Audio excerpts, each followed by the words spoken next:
Stephen Strange. Might I offer you some advice? Forget everything that you think you know. You're a man looking at the world through a keyhole. You spent your life trying to widen it. Your work saved the lives of thousands. What if I told you that reality is one of many? I don't believe in fairy tales about chakras or energy or the power of belief. You wonder what I see in your future? Possibility.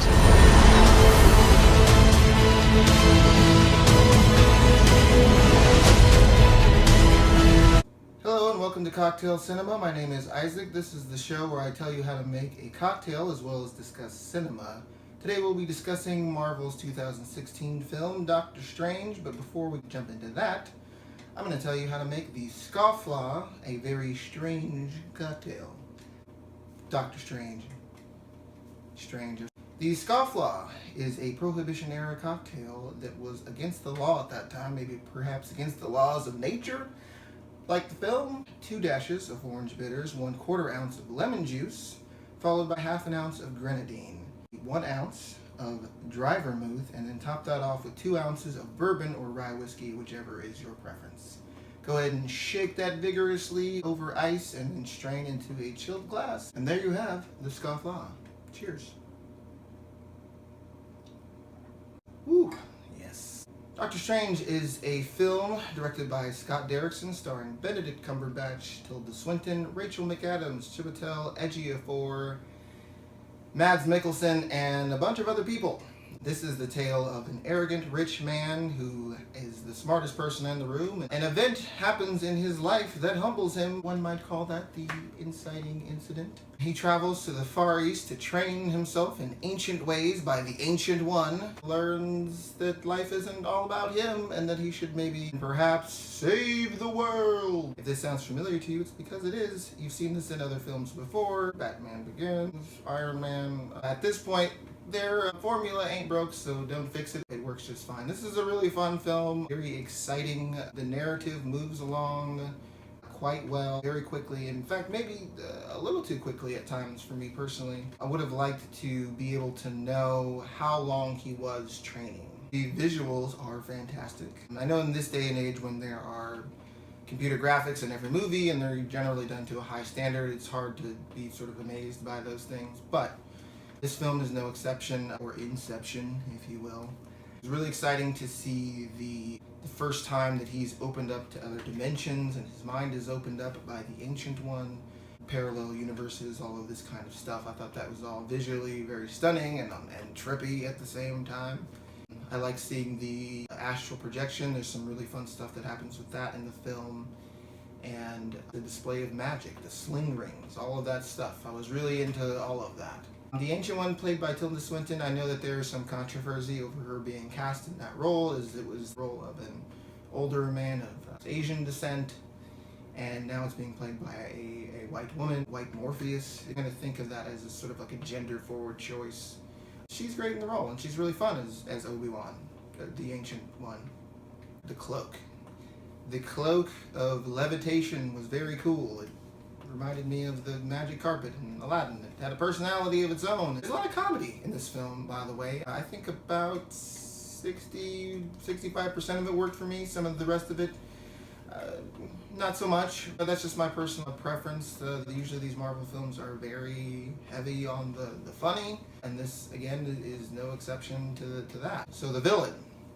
Mads Mikkelsen plays a fine villain. I don't know that if he was supposed to be a big baddie or a big bad guy or something like that. I think he was just, a student that was fully into the beliefs of this system of training, and then saw something that he didn't like and then felt kind of gypped by that. And I think that was a proper justification for him to want to use the powers of the dark side, of the Dark One.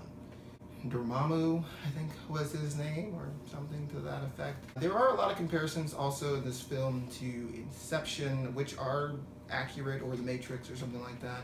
However, in Inception, when they sort of have the world buildings sort of falling on each other and reshaping the things and whatnot, I think that this went a little further with sort of like bending the buildings and having people run through them But nothing wrong with that. I think that that's a fair comparison, and also, like, again, it's visually really fun to watch.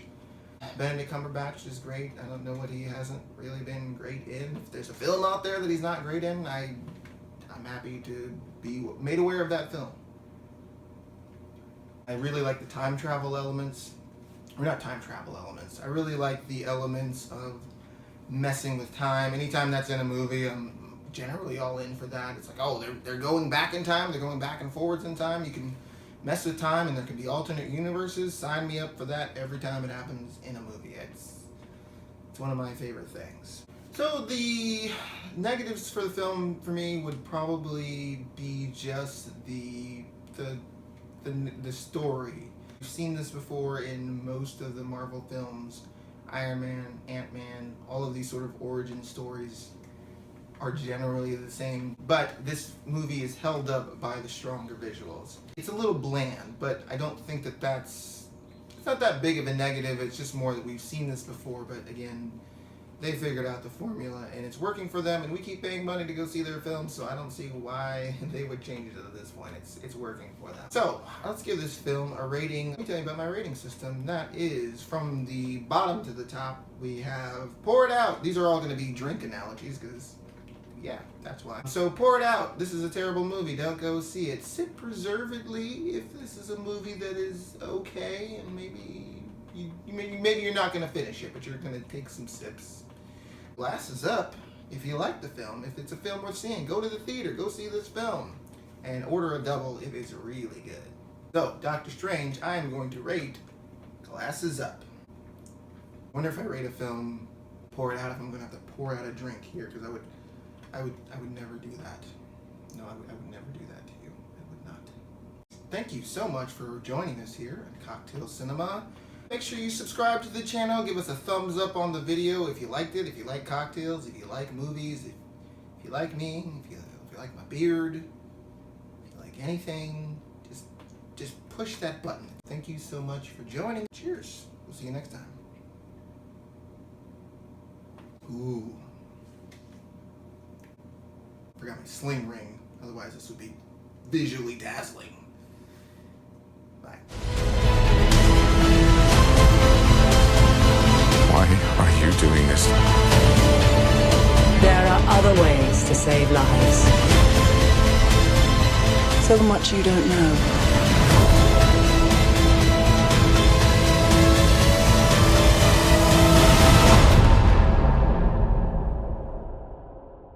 Teach me.